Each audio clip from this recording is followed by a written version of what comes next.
มาดูไฟล์นี้กันด้วยกันทั้งคู่นะครับว่ามันเกิดอะไรขึ้นบ้างระหว่างเกมการชกตั้งแต่ยก1จนถึงยก3เห็นตีนไหมเห็นตีนไหมเห็นไหมไม่เห็นคือจังหวะนั้นกำลังจะต่อย ครับแล้วเขาบวกเตะก้านคอขึ้นมาพอดีครับไม่เห็นอะไรครับรู้ตัวอีกทีคือนี่รู้ตัวตอนอยู่เนี่ยข้างล่างครับเปิ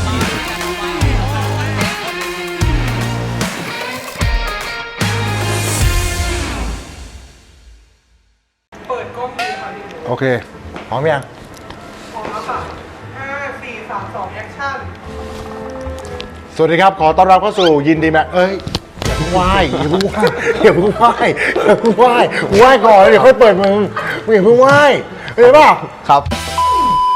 สวัสดีครับขอต้อนรับเข้าสู่ยินดีแมนทอล์กครับ EP นี้ครับห่างหายกับการมานั่งทอล์กนานแล้วนะครับก็เลยตัดสินใจว่ามันมีไฟต์ประทับใจอยู่1ไฟต์ก็เลยอยากจะนำเอาเบื้องลึกเบื้องหลังของไฟต์ที่ผ่านมาเนี่ยมาเล่าให้ทุกคนได้ฟังว่ามันเกิดอะไรขึ้นบ้างนะครับก่อนจะไปรับชมคลิปนี้ครับฝากทุกคนกดไลค์กดแชร์กด Subscribe ให้กับช่องยีดีแมนทอล์กด้วยนะครับเราตอนนี้มาถึง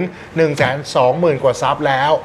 ก้าวต่อไปเรื่อยๆถึงแม้จะก้าวช้าไปหน่อยแต่ก็ยังก้าวก็ยังดีนะครับดังนั้นแล้วใครที่ชมคลิปนี้อยู่เพิ่งเปิดมาดูกดไลค์กดแชร์กด Subscribe ให้กับยินดีแมนทอล์กด้วยนะครับและแขกรับเชิญในวันนี้ครับคนดีคนเดิมนะครับเขากลับมาแล้วกับผู้ชายคนนี้หลังจากที่มีแฟนแล้วยังฮะครับมีแฟนยังฮะยังครับยังไม่มีแฟนนะครับคนดีคนเดิมกับผู้ชายคนนี้ครับเพชรดำกับยังดาวสวัสดีครับสวัสดีครับสวัสดีครับคุณเพชรดำครับสวัสดีครับเป็นเรื่องราวที่ค่อนข้างจะดราม่าพอสมควร5 ปีเต็ม5 ปีเต็มที่ผมรอคอยเพชรดำกลับมาจากวันที่เพชรดำขึ้นไปสู่จุดสูงสุดในชีวิตการเป็นนักมวยเนาะชนะสิงห์พรัญชัย2 ไฟต์นะครับแล้วมาต่อยใครอีกต่อยรถถังเสือคิมต่อยกับรถถังชนะรถถังแล้วก็แพ้เสือคิมแพ้เสือคิมก่อนแพ้เสือคิมก่อนครับแพ้เสือคิมก่อนแล้วค่อยมาต่อยกับรถถังชนะรถถัง ครับนะครับช่วงนั้นคือจากค่าตัวเท่าไหร่ที่ต่อยกับสิงห์ในไฟต์แรก 60,000 ป่ะ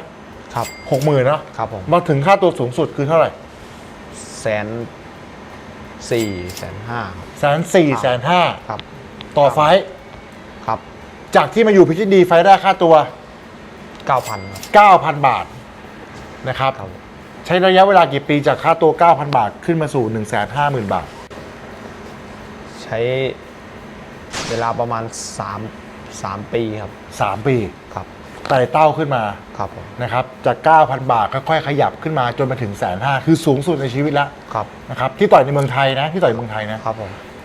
จังหวะที่เราขึ้นมาวันนั้นเนี่ยความมั่นใจของเราตอนนั้นเป็นยังไงบ้างช่วงนั้นมั่นใจมากครับไม่กลัวใครเลยครับร่างกายก็แบบร่างกายก็ดีขึ้นมาร่างกายดีความมั่นใจเต็มร้อยครับเงินทองก็เข้ามาครับใช่ไหมต่อยแล้ว150,000มีอัดฉีดต่างหากอีกครับใช่ไหมมันก็เรียกได้ว่าคึกเหิมมากๆช่วงเวลานั้นนะครับจนก้าวเข้าไปต่อยในวันแชมเปี้ยนชิพก็มีชื่อเสียงมากขึ้นไปกว่าเดิมทั่วโลกรู้จักเราแล้วจนในที่สุดได้ชิงแชมป์โลกต่อยกับอิเลียส มัมบูดีวันที่ต่อยชิงแชมป์โลกเจ็บไหมเจ็บครับเจ็บเพราะอะไรวันนั้นนวมมันเล็กครับนวมมันเล็กครับต่อยแบบเข้าทุกหมัดครับหลบไม่ทันครับเราบล็อกมันก็ทะลุกาดเข้ามาแล้วยก 1ก็โดนฟันศอกโดนศอกครับล่วงเลยครับ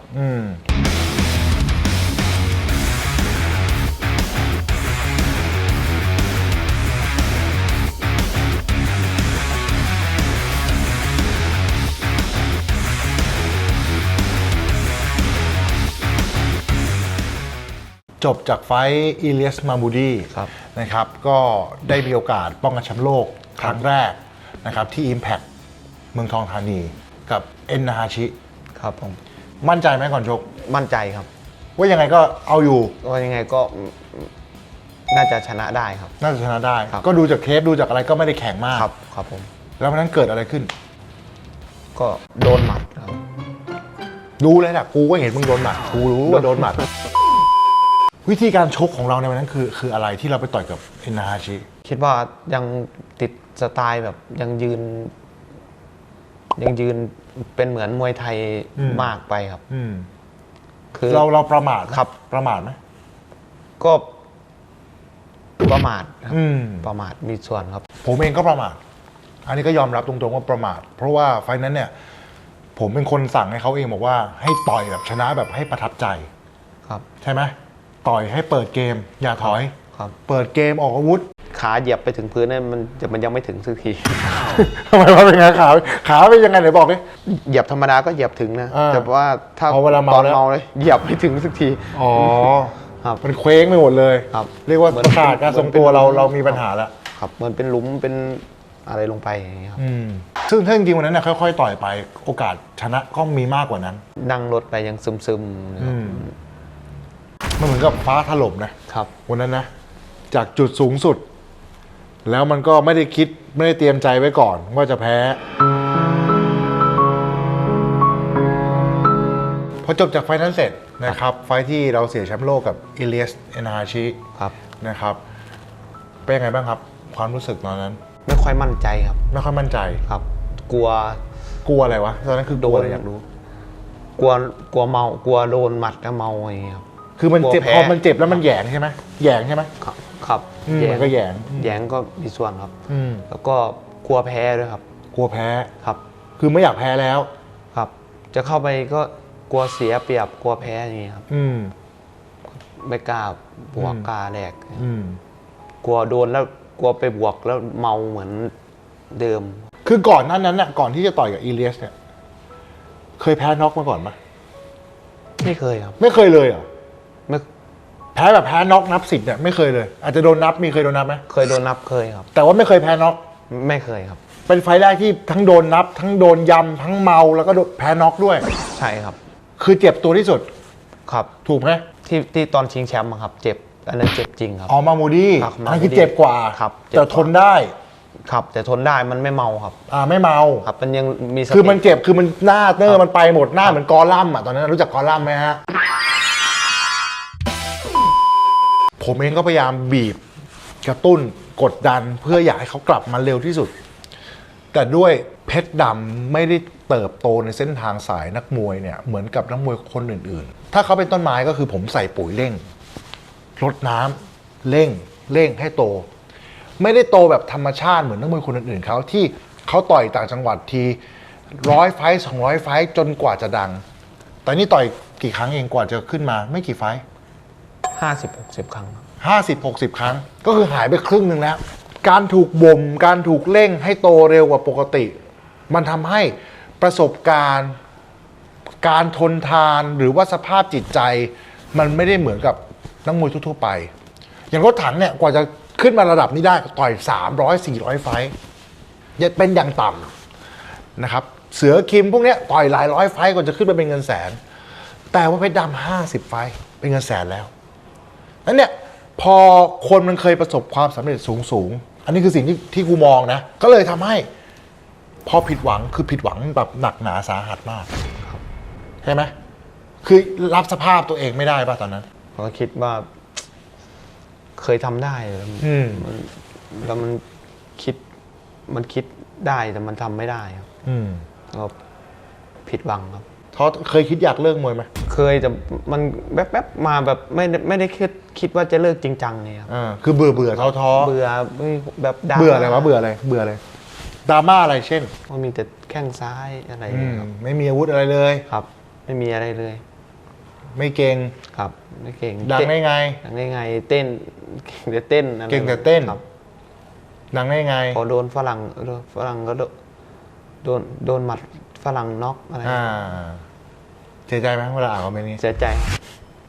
น้อยใจอยู่ น้อยใจ ครับพยายามไม่เข้าไปอ่าน พยายามเวลาเห็นคลิปตัวเองต่อย อืม เห็นผ่านๆในโทรศัพท์นี่ อืม ถึงจะเป็นไฟท์ชนะ ถึงจะเป็นไฟท์แพ้ก็ไม่ดูเลื่อนไปเลย เพราะไม่อยากอ่านคอมเมนต์ ครับไอยก ถึงแม้ว่าจะชนะก็ต้องมี มีครับมี ชนะดียังไงก็ต้องมี ชนะดีก็โดน อ่า ก็มีคนด่า มี มี คนด่า ครับ เรื่องการด่านักมวยนะ ถ้าเราคิดว่าเราต่อยไม่ได้เก่งเท่าเขา หรือว่าเราไม่ได้มีความสามารถที่จะไปต่อยและชนะเขาได้เนี่ย อย่าไปด่านักมวยเลย เพราะหนึ่งคนที่ด่าเราเขาเคยเลี้ยงเราไหม ไม่เคยครับ เขาเคยเอาเงินมาหยิบยื่นให้เราไหมรู้จักเขาไหมเขาเป็นใคร ไม่รู้จัก อืม ก็อยาก แต่ว่าคำด่าของเขาสามารถทำลายจิตใจเราได้ถูกไหม ครับผม ถึงแม้ว่าคุณจะเป็นใครก็ไม่รู้ ครับ แต่ว่า ไม่รู้ใคร ทำลายจิตใจเราได้ไหม ครับ ทำร้ายได้ แล้วมันบั่นทอน ครับผม ก็นี่ก็เป็นอีกส่วนหนึ่ง ครับ ไม่ค่อยได้คุยกับเขาแบบนี้นะ เพราะว่าปกติแล้วเนี่ยระยะหลังๆเนี่ยผมจะปล่อยให้เขาซ้อมเองแล้วโดยที่ผมไม่ได้ไปนั่งจี้อะไรมากแล้ว เพราะว่าผมรู้แล้วว่ายิ่งไปยืนจี้ ยิ่งไปยืนกดดัน ยิ่งไปบีบให้มันแบบมีความรุมเร้าในตัวเขาเองเนี่ยมันยิ่งทำให้ฟอร์มการชกมันจะเกรงไปหมดตอนชก เราคุยกันว่าไง เสียบวชบอกว่าจะชนะไหมครับ อืม อ่าผมว่าชนะ อืม ถ้าแพ้ล่ะ อืม ขอพักร่างกายสัก3 เดือนครับ คุณอาจจะเข้าใจผิดนะครับว่า3 เดือนนี้การทำโทษของเขาเหรอไม่ใช่ 3 เดือนนี้เขาจะไปอยู่กับผู้หญิงเขาจะไปเที่ยวเขาจะไปทะเลเขาวางแผนไว้หมดแล้วคือตั้งใจไว้แล้วกูแพ้ไฟล์นี้ก็ไม่เป็นไรไปดูผู้หญิงใส่ชุดบิกินี่อย่างเงี้ยนี่คือความตั้งใจของเขาแต่เสือกดันชนะ นี่คือนั่งเสียใจอยู่นะทุกวันนี้ไอ้เชี่ยมันกูไม่น่าสู้เลย ใช่ครับ จริงไหม ไม่ใช่ครับ เดี๋ยวเอาคลิปขึ้นมา ถ้าเกิดสมมติ3 เดือนนี้เกิดแบบแม่ง เบื่อแล้ววะเลิกดีกว่า ครับ มีสิทธิ์ไหม ไม่รู้ครับ ยังไม่รู้ แต่ผมว่ามีสิทธิ์เขาเป็นคนยื่นข้อเสนอนี้กับผมเองนะ ผมไม่ได้ไปสั่งเขาว่าจะให้หยุด3 เดือนนะ ผมไม่เคยไปสั่งนักมวยคนไหนนะว่าเฮ้ยมึงต่อยหมาไม่แดกเลยมึงนู่นนี่นั่นไม่เคยนะครับ แต่ว่าอันนี้คือเขายื่นข้อเสนอมาให้ผมเองว่าเขาจะทำโทษตัวเองด้วยกันเขาจะขอพัก3 เดือน สิ่งที่ผมรู้ต่อจากนี้เลยก็คือว่าถ้าเกิดเขาแพ้จริง ๆ 3 เดือนนี้มันมีผลแน่นอน อาจจะเป็นตัวตัดสินชีวิตเขาเลยว่าเลิกมวยตลอดชีวิตเป็นไปได้ การเตรียมตัวในไฟล์นี้อะที่ต่อยกับขนองศึกเนี่ยเตรียมตัวไงบ้าง ทีแรกจะต่อยรายการวันครับ ผมก็เตรียมตัว รายการวันคือเขาไม่จัดเราแล้วตอนนี้ หรือยังไง ไม่ทราบครับ ไม่จัดแล้วไม่ต่อยมาล่าสุดที่ต่อยปีกี่เดือนแล้วเนี่ยวันเนี่ย ตุลา ปีที่แล้ว ครับปีที่แล้ว นี่ก็ผ่านมา 7-8 เดือนแล้ว ครับ ก็ไม่ได้ชกอีกเลย ยังครับ ยังไม่ได้ชกอีกเลยเขาคงไม่จัดเราแล้วล่ะลักษณะแล้ว ครับ นะครับแล้วเสร็จแล้วก็เลยเตรียมตัวต่อยวัน ครับ แล้วไงอีก ก็ไม่ได้ต่อยก็ซ้อมต่อเนื่องมาครับ ก็มีพี่ๆที่ค่ายครับ ช่วยแก้ให้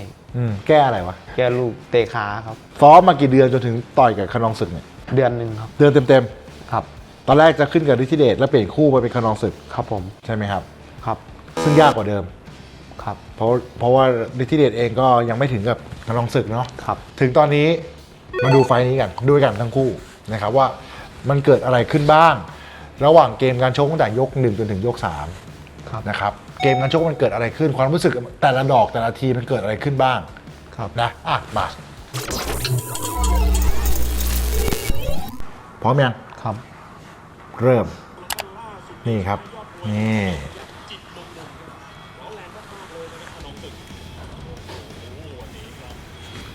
การเตะขามาแต่ไปชวนเขาเตะขา ครับ เพราะอะไรวะ ลองดูครับ ลองดูก่อนลองดูก่อน การเตะขามาแต่ชวนเขาเตะขา อันนั้นคืออย่างแรกนะยก 1นะตอนนี้เจ็บยัง ยังครับ ยังไม่เจ็บเขาเตะแรงไหม เตะแรง เตะขาแรง ครับ กระดูกแข็งไหมแข็งเหรอ ครับแต่แรงครับ คือก่อนหน้านี้ที่ต่อยกับเพชรดำเนี่ยเขาชนะเขี้ยวพยักมา ครับ เขาเรียกว่าเตะขาแบบโอ้โหสะบักสะบอมเลยนะครับเขี้ยวพยักไม่เคยเจอสภาพนี้เหมือนกัน แล้วเป็นเด็กอายุ18 ปีที่ตัวใหญ่มาก ใหญ่กว่าเราไหม ใหญ่กว่าครับ ใหญ่กว่า ทั้งที่เขาต่อย133ได้นะครับ แต่เราต่อยต่ำสุดเท่าไหร่ตอนนี้ 35 35นะครับผมนะครับมวยผมมวยเก่งนะครับผมน้ำหนักไม่ค่อยต้องทำเยอะนะครับผมแต่ตัวเนี้ยตัวเท่านี้นะ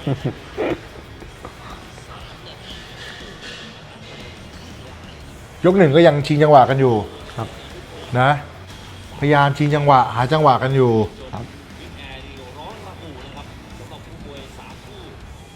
ก่อนการชกประเมินคู่ชกยังไงบ้าง ก็คิดว่าเขาจะมาตีเข่าครับ มาตีเข่า นะครับ คือออกคือจากพื้นเพเขาเป็นมวยเข่าใช่ไหม ครับ แต่ว่านี่เขาไม่มีเลย ครับคิดว่ายกประมาณยก ถ้าฝีมือเขาเสียเปรียบเขาจะยก 3เขาต้องเดินแน่ครับ เดินแน่แต่ว่าจริงๆเขาตั้งใจมาเจาะขาจริง ครับ ๆ ใช่ป่ะ ครับ เนี่ยครับยังเจาะขายังขยับหาจังหวะอยู่นะครับลูกแรกก็ยังไม่ค่อยมีอะไรมากนะเกมการชกก็แบบเหมือนกับแบบเคลียร์กันไปเคลียร์กันมาหาจังหวะกันอยู่นะครับแต่ขนองศึกวันนี้จะเห็นเลยว่ารูปร่างเขาใหญ่ชัดเจนเลย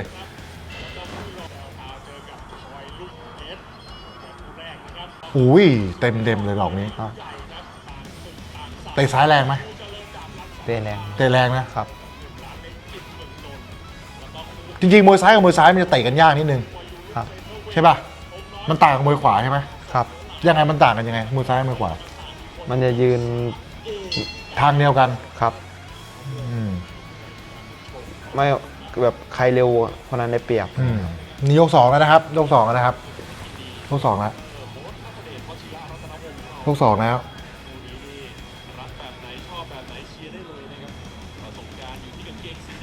นี่เริ่มจะนี่นะครับ เริ่มจากอะไร เจ็บแล้วครับ เริ่มเจ็บแล้วเหรอดอกเมื่อกี้ก็เจ็บแล้วเหรอ ครับ ดอกเมื่อกี้ก็เจ็บเลยเหรอ ครับ เพราะมัน หน้าแข้ง ครับนักแข่งชนนักแข่งมันตั้งใจบังมา ทั้งที่เราเตรียมมาแบบนี้ใช่ไหม ครับ แต่พอทำจริงๆแล้วเจ็บ เจ็บครับพอทำจริงเราเจ็บสู้ให้เขาเตะเลยครับเตะตรงนี้เลยเตะตรงนี้เลยไม่เจ็บเลย แต่พอกันหน้าแข้งกันหน้าแข้งปั๊บ เจ็บ เจ็บเลยกรรมการบอกว่า เอ้ยต่อยกันหน่อยรอกันอยู่เนี่ย แต่ว่าขนองศึกยังไม่รู้ว่าเราเจ็บตอนนี้เขายังไม่รู้ว่าเราเจ็บ ขา ยังไม่รู้ สั่นๆนะครับ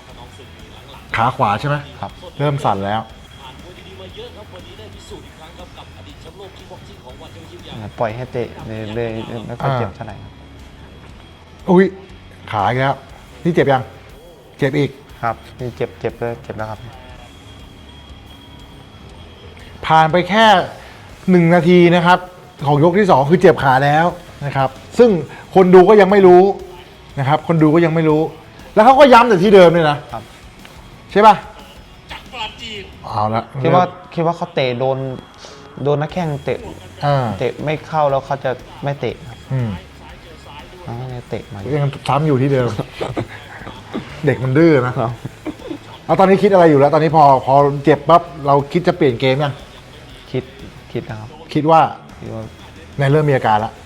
อันนี้เริ่มมีอาการแล้วดอกนี้เริ่มมีอาการแล้วเริ่มมีอาการแล้วเริ่มมีอาการแล้ว จะดึงจะไม่บังนะ จะไม่บังละ จะดึงเราแต่มันไม่ทันนะครับ มันช้านะขามันโดนนะครับ เนี่ยเขาจ้องแต่เตะขายเนี่ยนั่นไม่มีแบบถ้าไม่มีเตะลำตัวเลยนะขนองศึกแล้ววางเกมดีมากครับเขาวางเกมมาดีมากๆจริงๆอุ้ยเนี่ยยืนแบบแล้วยืนแบบงนเงยแล้ว ครับ ตรง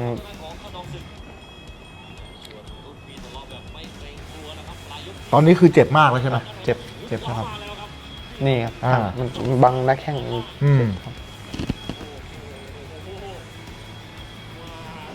จนถึงตอนนี้คิดอะไรอยู่ เจ็บ ฮะ โดด เจ็บเนี่ยเจ็บแล้วเริ่มหน้าแย่ๆแล้วเตะเริ่มหน้าแย่ๆแล้ว ขาเจ็บนะ เริ่มเตะเริ่มแบบเตะแบบปอแปะแล้วนะหมด2 ยกครับก่อนจะไปคุยกันถึงยก 3 ยก 2 เกิดอะไรขึ้นหมดปั๊บเจ็บขาแล้ว เจ็บขาครับ แล้วผมก็เห็นอาการเขาแล้วว่าทำหน้าตาเหมือนจะไม่ค่อยสู้ดีแล้ว นะครับ จากที่ไม่เคยได้สอนมวยนานมากๆแล้วระยะหลังแทบไม่ได้สอนเลยนะครับ ไฟนี้ทนไม่ได้ ต้องลุกเข้าไปที่มุมตบหน้า ครับ ทีหนึ่งแล้วบอกว่า อย่าทิ้งตัวนะ อย่าทิ้งตัวนะ ครับ สู้ครับ ฮึดยังตอนนั้นฮึดยัง ครับ แล้วตัดสินใจว่าตอนนี้จะออกไปชกแบบไหน เทรนเนอร์ก็สั่งให้เดินครับ เดินติดตัวเลยครับถ้าอยู่ข้างถ้ายิ่งถอยเขายิ่งเตะขาทันเตะขาได้ครับ แล้วยก 3 นี่ไม่มีอะไรจะเสียแล้ว ครับ ใช่ไหมคิดอย่างนี้ป่ะ ครับ วัดเลย วัดเลยครับ วัดเลย เดินครับ ฟิลคันต่อยกับสิงห์กลับมายังตอนนั้น ไม่มีอะไรเสียแล้ว ครับไม่มีอะไรจะเสีย เจ็บแน่ๆ เจ็บแน่ๆ ครับขานี่ไม่ไหวแน่ๆครับ ครับ ถ้าถอยอยู่ มาดูยก 3 นะครับ ละครับ ยก 3 สั่งว่าให้เดิน ให้บวกให้แลกเลย ยิ่งถอยยิ่งเจ็บ ครับ เป้งปั๊บเดินเลย ครับ จิ้มหมัดเลยครับจิ้มหมัดแล้วครับเขาเมานะมีอาการนะครับ มีอาการปะ มีครับ เห็นตีนนี้ไหมเดี๋ยวก่อน เห็นตีนนี้ไหม เห็นตีนนี่ไหมเห็นไหม ไม่เห็น ไม่เห็น ถ้าเห็นไม่โดนครับ ไม่เห็นไม่โดนอ๋อคนตีนนี่ครับผมนะ ใช่ครับ เห็นไหมสรุป ไม่เห็นครับ คือจังหวะนั้นกำลังจะต่อย ครับ แล้วเขาบวกเตะก้านคอขึ้นมาพอดี ครับ ไม่เห็นอะไร รู้ตัวอีกทีคือ นี่รู้ตัวตอนอยู่เนี่ยข้างล่างครับ แล้วกูคือตอนที่มึงลงไปนอนคือเหรอ นั่งพับเพียบอยู่ข้างล่างครับ นั่งว่าพี่ทำไมจะสวดมนต์ ครับ เห็นแต่มือกรรมการ เออ ก็เลยลุกขึ้นครับ เอ้าเรียกว่าโดนหมัดครับ คือตอนนั้นเนี่ยเมา ครับ แล้วก็ไม่รู้ตัววูบเลยเหมือนก็วูบเลยใช่ป่ะ ครับ คือล่วงลงไปเลย ครับ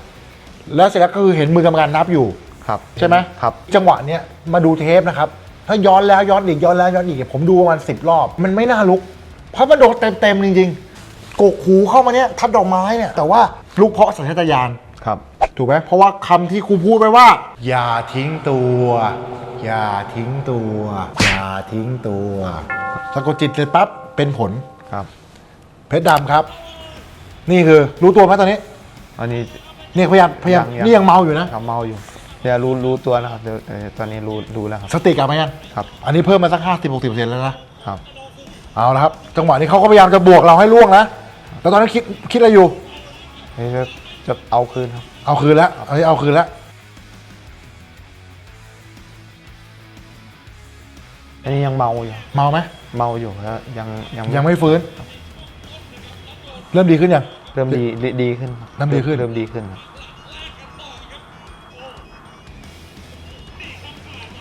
อันนี้เริ่มกลับมายัง ครับ เริ่มกลับมาแล้วนะ เริ่มนะครับ กลับมาแล้วจริงๆเขาโดนหมัดเราเขามีอาการก่อนนะครับ ถูกไหม เนี่ยกอดรอบที่ 2 เริ่มสติเริ่ม โอเคอย่างนี้ดีแล้วอันนี้ตาเริ่มมาละตากลับมาแล้วละอันนี้บวกแล้ว ครับ จังหวะบัตรนี้ครับบัตรนี้โอ้โหบัตรนี้คือบัตรที่เต็มคางนะผมอยากให้ย้อนดูบัตรนี้นะเดี๋ยวดูนะครับ จังหวะที่ต่อยหมัดซ้ายบัตรนี้นะครับโอ้โหหมัดซ้ายที่เต็มเลยใช่ป่ะ ครับ คือเราต่อยแบบสาวเลย ครับ ไม่มีอะไรเสียแล้ว ครับผม จังหวะนั้นมึงรู้เปล่าว่ากูลุกจากที่นั่งตรงนั้นอะมาที่มุม ครับ รู้เรื่องป่ะ ไม่รู้ แล้วมึงได้ยินเสียงกูไหมบอกสู้ดิได้ยินไหม ได้ยิน ได้ยินไหม ได้ยินครับ ได้ยินไหม ครับ ในเวทีค่อนข้างจะเงียบนะครับ ครับ เงียบแต่ว่าจังหวะนั้นคือเขาโดนนับไปแล้วอะเนาะพอมวยโดนนับเสร็จปุ๊บมันก็จะแบบการเชียร์มันจะแบบเบาลงแล้วตัวท้ายบวกหมัดนี้มาเห็นอาการเขาแล้ว ครับ คิดอะไรอยู่ตอนนั้น ก็ต้องเอาแล้วครับจังหวะนี้ต้องน็อกแล้วครับ ต้องเก็บแล้วนะครับ แล้วดูครับ กลัวไม่มีโอกาสดีกครับ อุ้ยกลายเป็นว่าพอเราต่อยหมัดเขาพยายามบล็อกบน แต่ว่าท้องเขาเปิดนะครับ ใช่ป่ะ ครับ พอโดนท้องแล้วจุกนะเนี่ยจริงๆชนะเมาด้วยแล้วก็พอเขาจุกเขายืนอยู่ไม่ไหว ครับ นี่ครับยอมทิ้งตัว เพราะว่าจังหวะนี้คือจังหวะที่เพชรดำแทงเข่าแล้วจุก ยืนไม่ไหว วินาทีนั้นเป็นยังไงเพชรด ดีใจครับ ำมึงรู้ไหมกูขึ้นไปข้างบนอ่ะ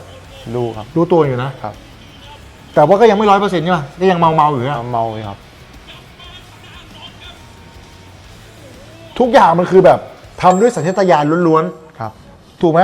ทั้งอาการดีใจทั้งอะไรทุกอย่างคือมันไม่ได้แบบว่ามีการเซตการ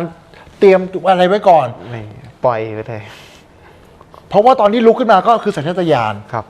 ถูกไหมครับแล้วไฟล์นี้พอชกเสร็จแล้ว ได้เงินเท่าไหร่ อาชีพ200,000ครับ 200,000 ครับ ค่าตัวต่างหาก ครับ ก็รวมๆแล้ว200,000 กว่า ครับ นอกจากเงินที่ได้มาในไฟล์นี้แล้ว อะไรที่ได้มาอีก ความมั่นใจครับ ฮึกเหิมขึ้นไหม ครับเพิ่มเติมขึ้นครับ รู้สึกแบบว่ามีความสุขกับไฟล์นี้ขนาดไหน ภาพเก่าๆมัน อ่า ก็กำลังจะกลับมานี่ครับ ภาพเก่าๆที่เคยต่อยกับสิงห์ ครับ ที่เคยต่อยกับรถถัง ครับ ในไฟล์ที่ชนะ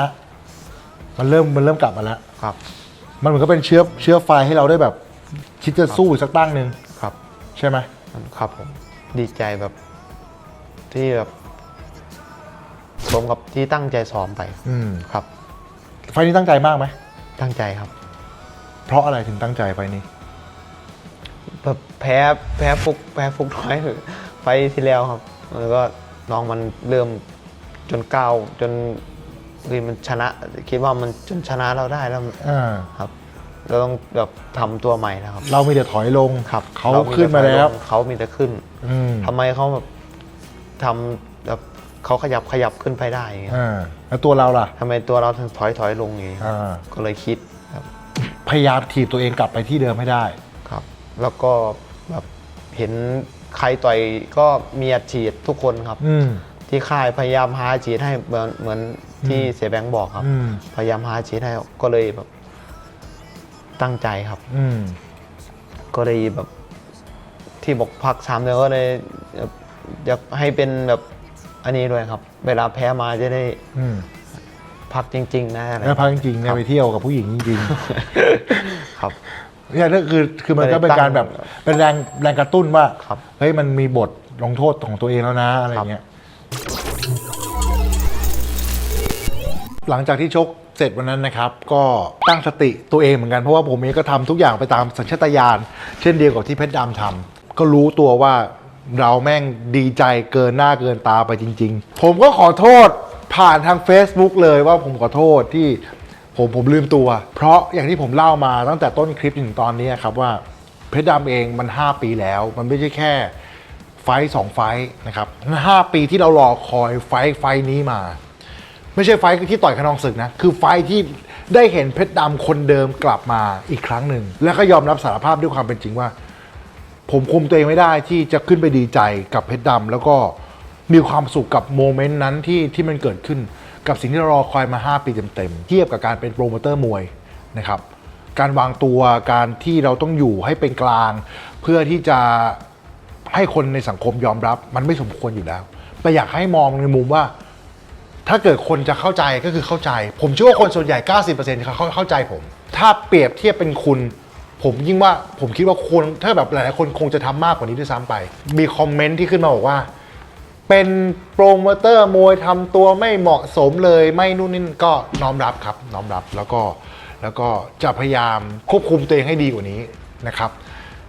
ก็ดีใจนะครับ ถึงตอนนี้ก็ดีใจกับเพชรดำจริง ๆ แล้วก็ผมก็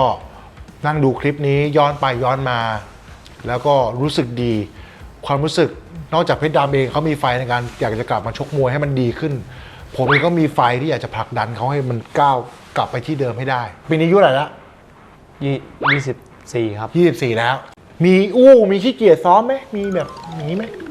ที่ผ่านมา ไม่มีครับ ไม่มี ไม่เคยขี้เกียจ สาบานต่อหน้าไฟตรงนี้สาบานมึงสาบานท้องกูเลยสาบานท้องกูอ่ะขอให้บ้านไฟไหม้เอาเลยสาบานเร็ว ผมจะไปอยู่ไหนนะครับ ๆ ผมมีหลักฐานนะครับมันบอกว่าไม่ขี้เกียจนะ ผมมีหลักฐานเดี๋ยวไปดูหลักฐานนะว่าขี้เกียจขนาดไหน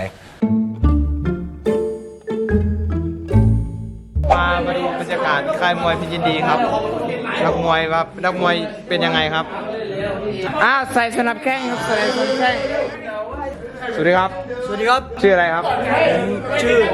เพชรดำครับ เพชรด ครับ ำเฮ้ยผมเคยได้ยินชื่อนี้ไม่ธรรมดาตัวนี้ ใช่ครับครับผม ได้ข่าวว่ามันหน้าตาดีที่สุดในค่ายใช่ไหมครับ ครับก็เห็นเขาพูดกันแบบนั้นครับ วันนี้ผมขอเจอหลังเขาครับ ไม่มาบอกผมทำไม ผมนักเล่นนะผมบอกผู้จัดกล้องผมไม่ได้ แล้ว บอก มาบอกผมทำไมฮะไม่ต้องถ่ายดูก่อนไงพี่ถ่ายรูปอะไรผมเป็นยูทูบเบอร์เนี่ยผมพามาดูค่ายมวยอะยิ้มหน่อยพี่ยิ้มหน่อยยิ้มกว้างๆหน่อยยิ้มกว้างๆหน่อยยิ้มกว้างๆหน่อยโอ้ยกางเกงสวยมากครับกางเกงสวยมากมรดกเพชรครับ สวัสดีครับ มวย7789 ถ่ายอะไรเนี่ย นี่ครับผมครับนี่ครับก็เป็นบรรยากาศของค่ายมวยพิจิตรดีครับก็มีนักมวยที่ขยันขันแข็งทุกคนครับเนี่ยเดี๋ยวผมถ่ายมาครึ่งเดียวนะครับอีกครึ่งหนึ่งเดี๋ยวผมต้องไปซ้อมมวยแล้วครับซับสไครต์ด้วยครับช่องอะไรครับช่องยินดีแมนท็อกครับผม ก่อนจะลาจากกันไปในคลิปนี้นะครับให้เพชรดำพูดถึงความรู้สึกนะครับกับคนที่ดราม่าซ้ำแล้วซ้ำอีก หรือคนที่ให้กำลังใจก็แล้วแต่อยากจะพูดอะไรเชิญเลย ผมก็ยัง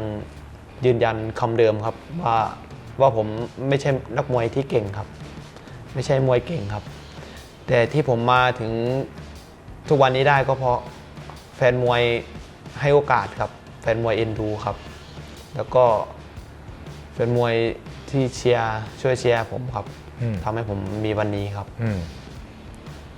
ก็ผมก็อยากจะขอบคุณแฟนมวยทุกท่านครับขอบคุณทุกคนครับที่เป็นกำลังใจให้ผมครับผมก็จะพยายามทำหน้าที่ของผมให้ดีที่สุดครับจะพยายามไม่ทำให้ทุกคนผิดหวังครับ หลังจากที่ทำ7 ไฟต์ประทับใจไปแล้วเนาะนี่คือไฟต์ที่ 8 ที่ผมจะเก็บไว้ในลิสต์ของผมเลยตลอดชีวิตนะครับทุกคนที่อยู่ในลิสต์ของผมแล้วจะไม่มีวันหายไปแล้วนะครับดีใจไหมพี่ดำ ดีใจครับ แต่กูเสียใจเพราะว่ามึงชอบไปเที่ยว แล้วมึงก็ชอบเอาชื่อกูไปอ้างด้วยใช่ป่ะกายบินอะที่เวลามึงไปกินข้าวแล้วมึงชอบเอาชื่อกูไปอ้าง ครับพี่วินแกจะนี่ครับ ทำไมเวลากินข้าวแล้วชอบพูดอะไร รู้จักเสียโบ๊ทไหมถ้ารู้จักก็ไปเก็บตังค์กับเสียโบ๊ท ถ้ารู้จักคนไปเก็บตังค์กับเซลโบเก็บตังค์กับเซลโบ นี่นะความเจริญรุ่งเรืองของนักมวยในค่ายผมนะครับอย่าลืมกดไลค์กดแชร์กด Subscribe ไปกับช่อง Gini Man Talk ด้วยนะครับเรากำลังจะก้าวต่อไปเรื่อยๆนะครับคอนเทนต์ดีๆอันไหนที่อยากจะให้เราทำอยากให้ผมทำเสนอมาได้เลยนะครับมีแอดมินคอยคัดกรองมาให้อย่างดีผมอ่านแทบจะทุกคอมเมนต์ทั้งชมทั้งด่าผมก็อ่านนะครับเวลาด่าก็ด่าให้มันรู้สึกมีความคิดหน่อยเวลาจะด่านะมีความคิดนิดนึงจะด่าอะไรก็คิดนิดนึงนะคิดก่อนว่าคนอ่านรู้สึกยังไงนะครับผมด่าแบบพอน่ารักโอเคพอขำๆได้อยู่นะครับโอเคขอบคุณทุกการติดตามครับแล้วพบกันใหม่คลิปหน้าจะเป็นอะไร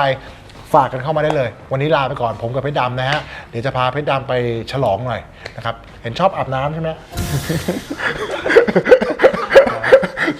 ครับ ชอบอาบน้ำ น้ำข้างบนนี่ครับ อ๋อชอบข้างบนนี้อ๋อคุณชอบอาบน้ำ ครับผม